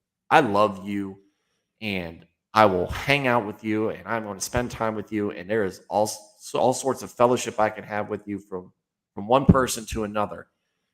And they understand that as well, that I just believe that their lifestyle choice in that regard is sinful. And I will be, but again, if you want to come to church, absolutely, I want you to be there. I want to be there. I don't, but you can't be. I mean, that's as far as it goes. And I will send you there, and with the hopes that every time for the next 70 years, if you go there, that one day, the message will crack, and you were like, okay, I need to change things here. I realize where I'm at, and things will change from there. That doesn't change my respect for them. That doesn't change my love for them, and any type of good feelings for them. It's those, for the folks like that, are the folks that my heart breaks for the most, is because I see a person who is genuinely good and genuinely thoughtful and careful, a person who in almost in every other way is deserving, but doesn't have faith. And if they did, they would have to address a lifestyle that doesn't work. And so in many ways my heart breaks for them, but I'm going to be there for them as much as I can in the life that I have with them, because you never know. You never know when things might change in that regard. So Absolutely. So while we were talking about this, so I'm gonna bring up the Protestia article that I came up with, the Christian artist Rend Collective. I don't know Rend Collective. I don't hang out in a lot of these trendy Christian bands. I don't know who they are. I know Switchfoot because it was trendy when I was in college. Same thing with Reliant K. Same thing with Anberlin. Those are bands that just happen to have a Christian leaning to them, I think. But that's what you get. So Christian artist Rend Collective has more than just a trans problem, an investigation. So he's going through there, and I put the link in the description if you want to go through it. But here's the part I wanted to touch on the most. So Chris Llewellyn, frontman, lead singer for the well-known Christian rock worship band, the Rend Collective, showed himself to be thoroughly compromised on the question of whether or not we should bow to our culture's confusion on transgender pronouns. Via telling Chris Vallotton on Instagram, however you feel, about the implications for sports, a wider conversation for sure. Calling a trans woman a man is hateful, unkind. Don't participate in this kind of hate speech. History won't be kind to you. Okay, implying for one moment that I give a crap about history. After I don't. I give a crap about my salvation, your salvation, the salvation of everybody else around there. I am more concerned about society in general, just accepting things. And I don't like the fact that we are abusing mental illness the way that we have because of yep. right. And there's nothing in there in the scripture. There's nothing in doctrine or dogma or anything traditionally Christian that okays this. So I guess I don't know. Are you picking and choosing? Are you going to be a cafeteria Christian and just pick and choose what you want? Just go on down the line. That seems like what he's doing. And now he's virtue signaling or spouting off at the mouth of whatever he wants to do, and he ends up just running into some sheer stupidity right there. Because it's not necessarily at this point an issue where I'm attacking the person by calling them. We're in that type of culture war, the spiritual war, or whatever, where look, you're trans. If you think that if you're a man who thinks that they're a woman and identify as a woman, you have gender dysphoria. You have a mental illness. This is something that should be treated correctly, and instead we've screwed it up. We've screwed it up, and we have failed these people. We've failed these people thoroughly. And I can't fix it. I'm not a psychologist. I don't know all the ins and outs about it, but I do know that your gender is your sex, is your chromosomes, is all that, is your biological identity. I'm not a biologist, but I know the plumbing when I see it. Right? Yeah. Well, and like, I hate when there is this call to the image of Jesus and this sort of, well, Jesus did such and such and said such and such, and I'm sure that he would feel okay. Well, if you claim to really know how Jesus would feel, then you'd know that even though he sat and ate with the reprobates, never once did he condone the sin that they were in. Even when he rescues that woman who is literally dragged out, I would imagine, naked into the street, about to be stoned to death for being caught in the very act of adultery.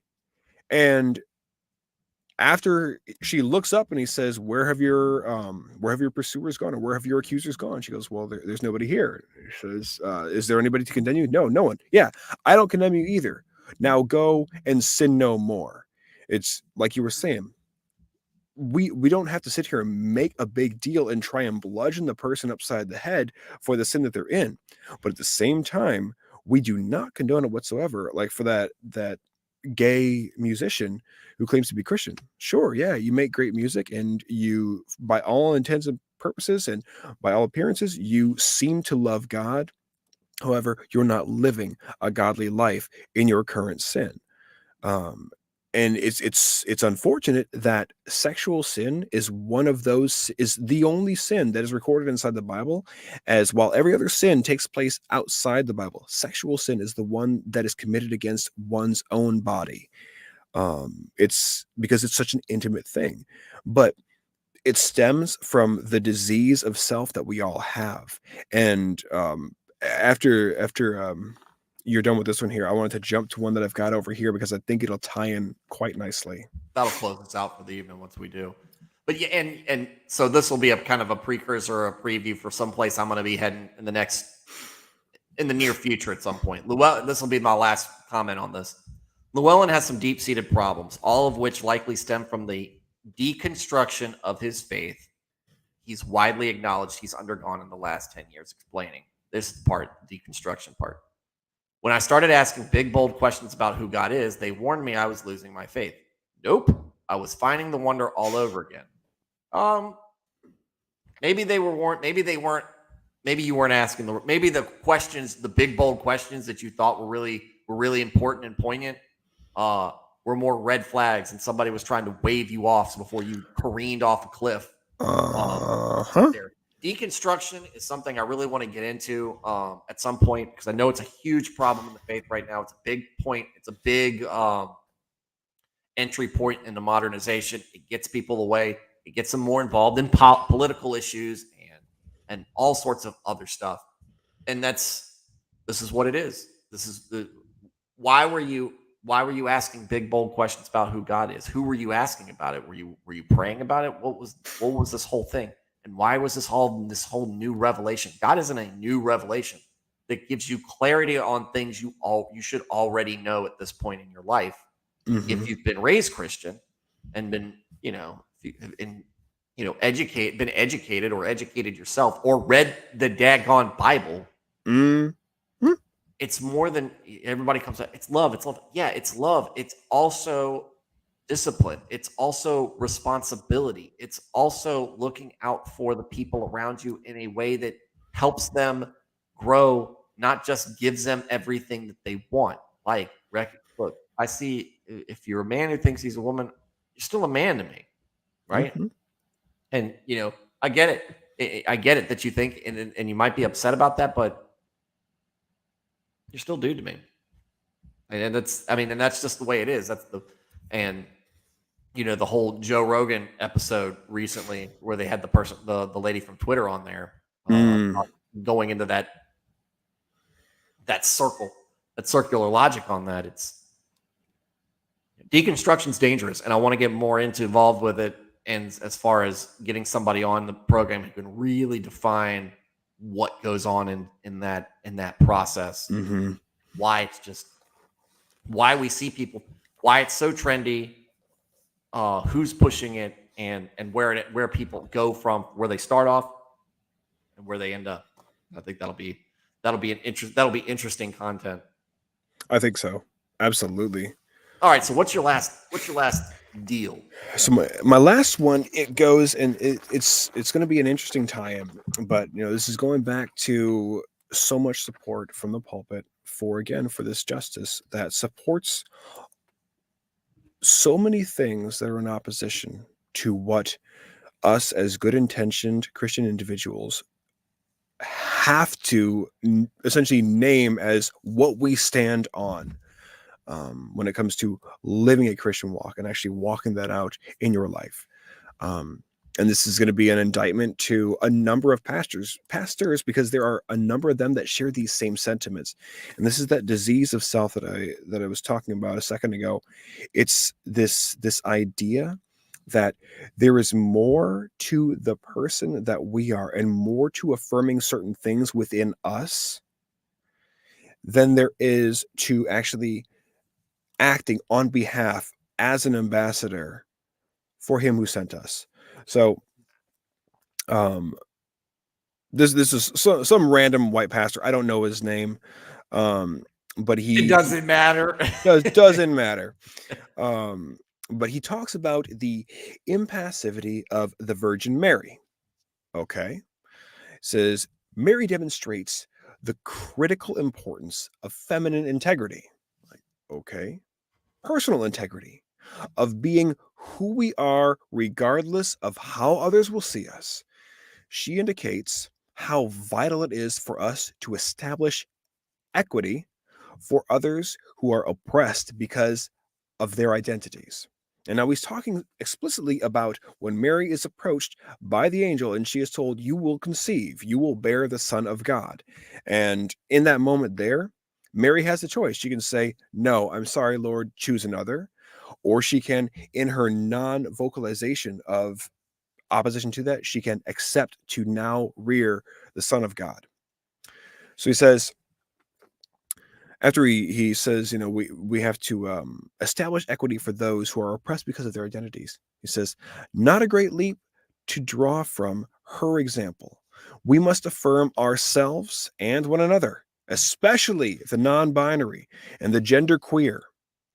We must condemn efforts to oppress that parade as efforts to protect children. And he's talking specifically about, he starts to correlate there what's been going on inside of Florida with this bill that is being pushed. The parental rights and education bill, the don't say gay thing that everybody keeps talking about. And he's talking about condemning the efforts to oppress that parade of people, the LGBT, which he's saying is happening because of this bill that's trying to protect children. Again, it comes back to, it is all about this war for children. We have the abortion issue. Well, if you can't abort them, then hey, let's confuse them to the point that we need them, or that we get them to take hormone suppressing pills that we give to criminals to chemically castrate them. If we can't do that, convince them they are nothing so that they'll just do it themselves. Well, okay, so we have to condemn the efforts to oppress that parade as efforts to protect children. Okay. We're not trying to oppress them. We're saying, hey, keep what goes on inside your personal life between you and your partner. If the kid asks you, hey kid, ask your parents. I'm not going to tell you. I love somebody I was watching the other day said, yeah, our teacher would come in for the weekend and we'd say, hey, how was your weekend, Mr. Burns? Mind your own damn business. Like, that was the response he gave back to him. Now this is the Sunday after her confirmation. He says the importance of claiming one's own integrity. Okay. Not just living an integrity life, an integrity filled life, not living a life befitting that of a woman or a man of God, but just claiming one's own integrity and of assuring it for others is undeniable. Christ's cross ensures that. We jump completely from Mary and her impassivity in accepting the weight of bearing up the Son of God. Okay. And somehow in her doing that somehow gives us a model for forcing equity. We should definitely try and help those who are oppressed. We're called to do so, but this is forced equity, and that it is recognizing people who are suffering from delusions as though what they're doing is perfectly fine. And I know God the Father would have something to say about that. This guy then brings it full circle by equating the problems associated with Mary's Immaculate Conception while not married to the rigors of having to withstand scrutiny as a Black female Supreme Court nominee as she was undergoing questioning for her actions. First off, those two, they're incomparable. You cannot compare the two. But the overarching theme that this pastor, without saying, kept hitting on over and over and over was personal sovereignty, to the degree that it takes precedent over God's actual call and wants for your life. And so many people, they rest on that bar of personal sovereignty, of personal choice, when it directly affects the child growing inside them, or it directly affects the child growing in somebody else. It's hard. I can't fathom how hard it must be for a young woman to be pregnant and have that crisis pregnancy. That oh my gosh, I am pregnant. I am far too young to handle this child. Now, whether it was brought on for her own misdeeds or someone else's, I can't fathom how difficult that must be, facing that choice and thinking that there's either one, no way out but this, or that in having to carry that baby to full term, that she is somehow being forced to endure something that is an unjust affliction upon her. Because to that baby who's not even born, that baby who has no coherent thought beyond whatever experience it had with the father before he knit its physical form together,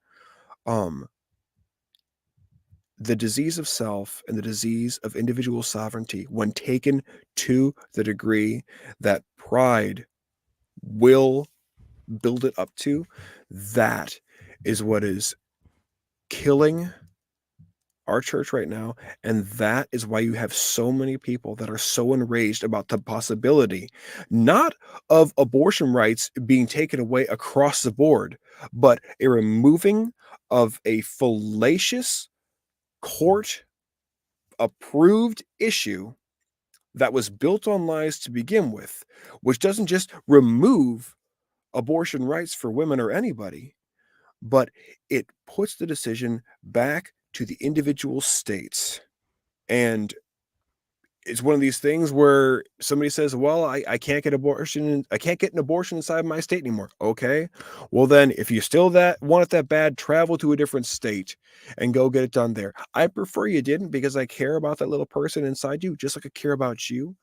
But people are clutching their pearls over this twisted sense of self. People out there making these arguments for killing unborn children out of a selfish mode and a selfish modus operandi and way of life that we get completely inundated with on the constant through our little notifications that we get, letting us know somebody liked our tweet, liked our bad behavior.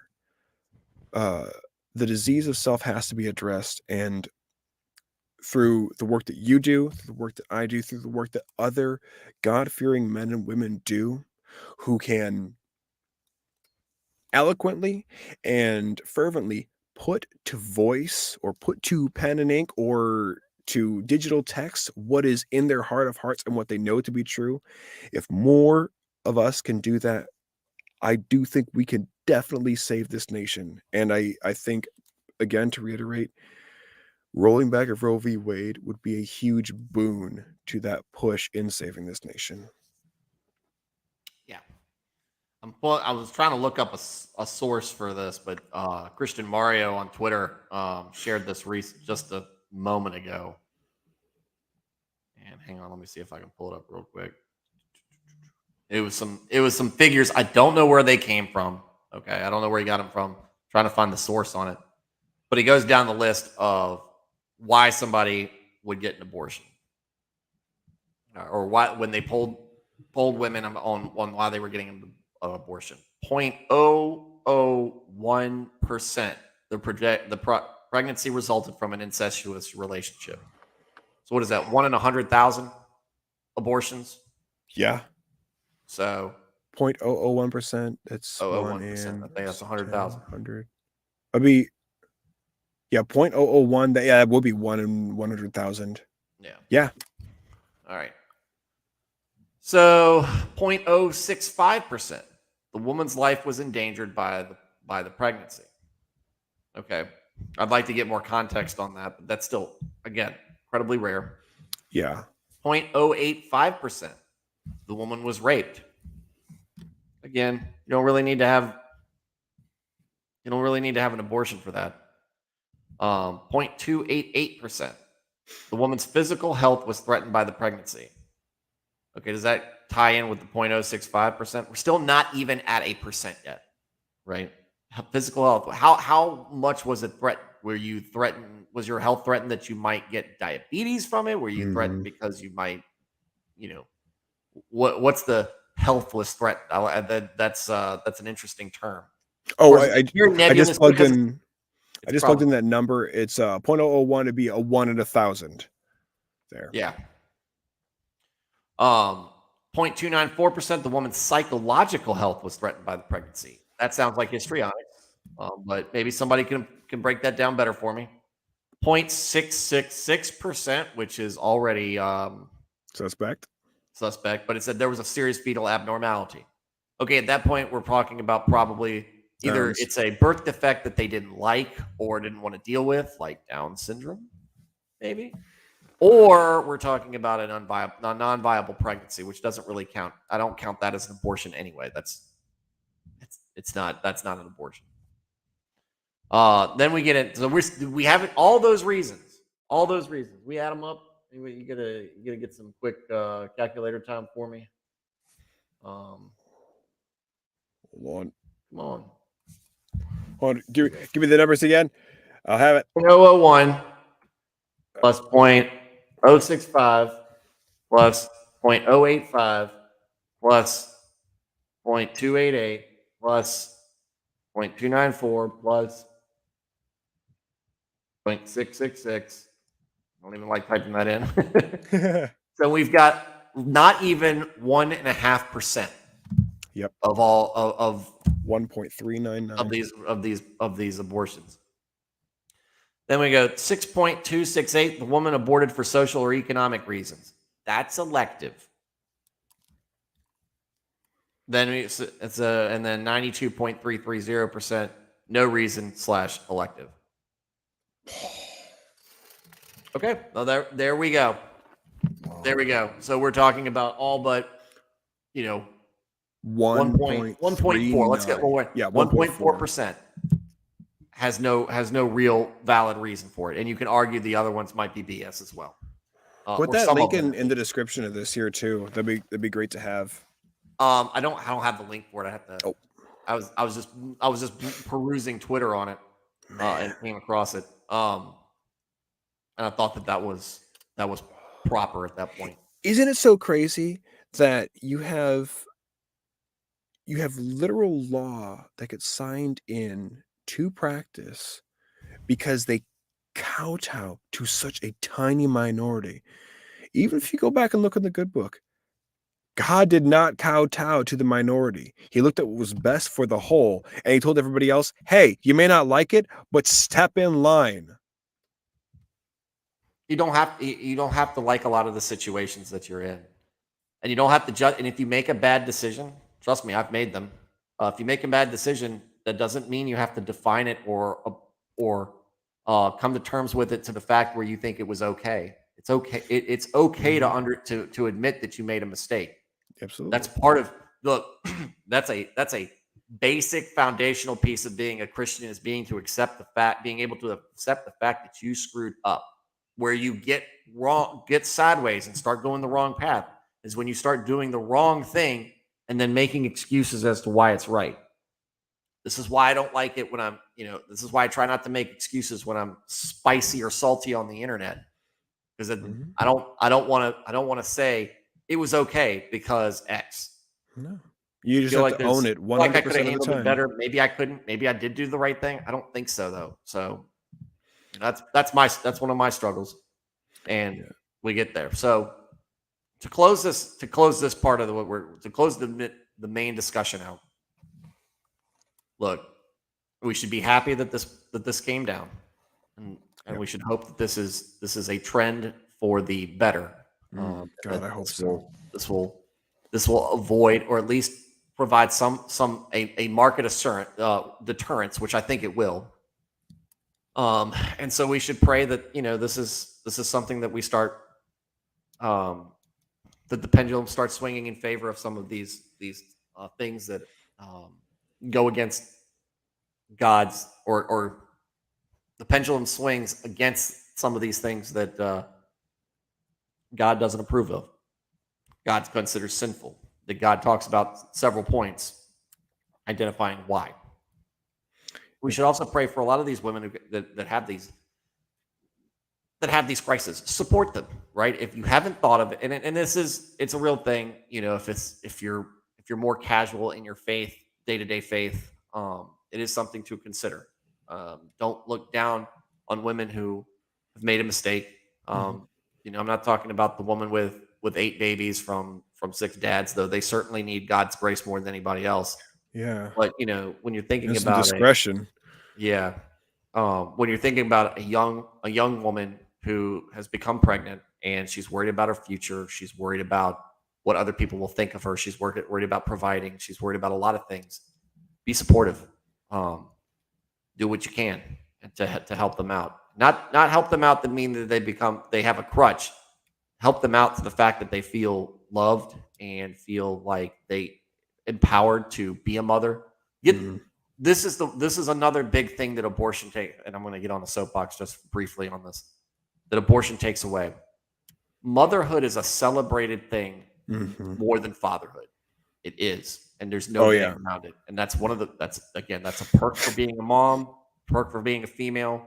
Motherhood is such a revered thing, and for good reason. It is a special thing.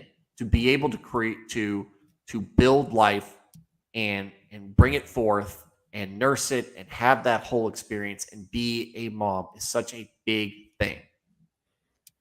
And if you're a man who doesn't respect it, you need to question your manhood. But for women, when we celebrate abortion, we denigrate what motherhood really is and how special and how great and how powerful it is. For positive, as opposed to treating it like an STD. Yeah. That's what because that's where we get down to. So empower these young women who are worried and scared to understand that they have the means to do it. Women do it all the time. Have a kid at a very young age, teenager, in high school, maybe even in late middle school. It's happened before, and they go on and lead a successful life, and they're happy that their kids along with them. It's a thing that happens, and it's a great success story, right? And if you're a parent who really appreciates their, I wish I'd have had my kids sooner. I wish I would have more time in my life to spend with my kids. I don't worry about the crap I did in my 20s. It's my 30s that I love, specifically because the biggest thing is because of my kids and the time that I got to spend with them. Yep. And so, don't think that you're missing out. You're going to have more time with something way more precious than going to the beach with some friends that you might not even speak to in 2 years from now. Yep. Who cares?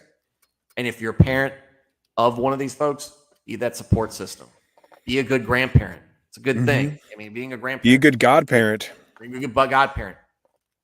Look, it's imperative on all of us, and try and I guess pray that they don't do something stupid like try to get one of these illegal abortions, because they talk about how dangerous they are, and they are. And a lot of people say, well, they're still going to do it. Well, yeah, it probably should be dangerous to try to end the life of a child. That's one of the things I heard that really resonated. It should be dangerous. Getting abortion should be dangerous in that context. You should have to run some risks, like absolutely it being a crime or something happening to you. Maybe that'll provide enough deterrence. Maybe it'll. Again, it couldn't stop it before, but that doesn't mean just because we can't stop it 100% doesn't mean we don't try. Yes, absolutely. All right, and that'll wind out our discussion. So some housekeeping things. So Eric will be here in another 2 weeks to discuss whatever it is that we found in the next couple of weeks. At some point, Chaco is going to come on. We're going to talk about the consecration of Russia. He was definitely on board last night talking about how he thinks that the consecration has been at least somewhat a success, and he's pointing to this Supreme Court decision as possible evidence of that. I've heard a lot of positive things in Christian spheres about this being kind of a point in time where the pendulum is starting to swing more towards godly values, wholesome values, and Christianity, traditional Christianity, away from all this weird modernistic crap. We can only hope, we can only pray, we can only ask God that he puts his hand in that, to kind of tip the scales in that favor. But where was I going about with this? Oh, anyway, so he's gonna come on. I thought it was very interesting. What would Pope Francis think that by accident that he might have accidentally done this consecration correctly and had been part of getting Roe versus Wade overturned? He probably be like, part of a revival. It wasn't serious. I didn't seriously, because I don't like Pope Francis. I don't have a whole lot of respect for him at all. Pope Francis, more like pooped pantsis. Oh man, it feels like that sometimes. We had a date for the homeschool stream set, and that was going to be at the end of the month or the very beginning of next month. But Eric is unavailable, so we're going to try to reschedule again to make sure that all four of us can be there. It'll be me, Rafter, Eric and Nick Rekieta, and we'll see if we can make that happen. Maybe a little bit sooner, maybe a little bit later. Possibly. But again, because of this insane schedule that Nick runs on with this Depp trial, Gosh, right. which is something amazing in and of itself. I do not want a a half blasted Nick getting on there who's running on 2 hours of sleep in the last 48 hours, Right. trying to come on there and be part of the show. I want that man to rest, Mm-hmm. get as much rest as possible. So, look, folks, pray for this issue. Pray for the people involved. Pray for the folks who are very confused on this. Mhm. And when I mean confused, I mean modernized and completely brainwashed to the fact where they're trying to come up with excuses. Pray for those 5 women in that stupid seminary Zoom call.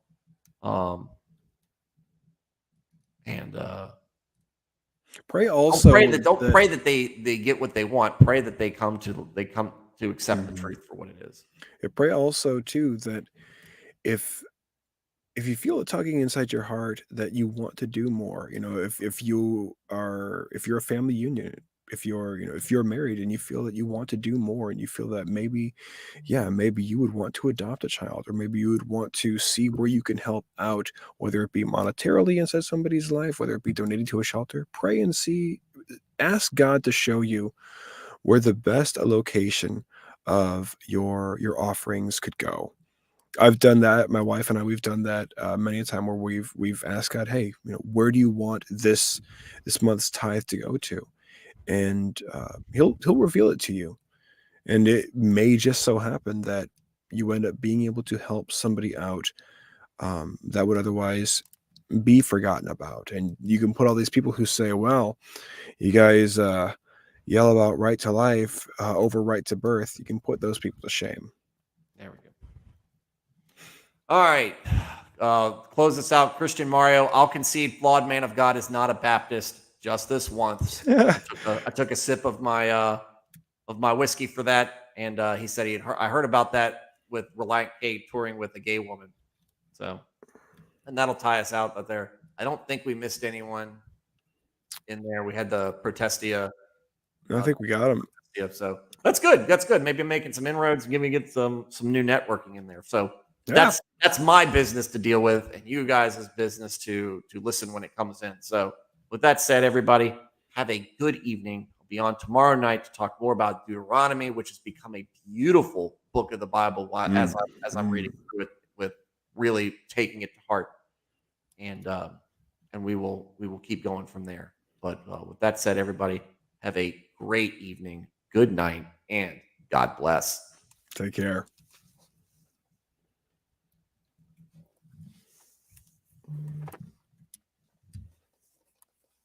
Oh, wait, I didn't end it.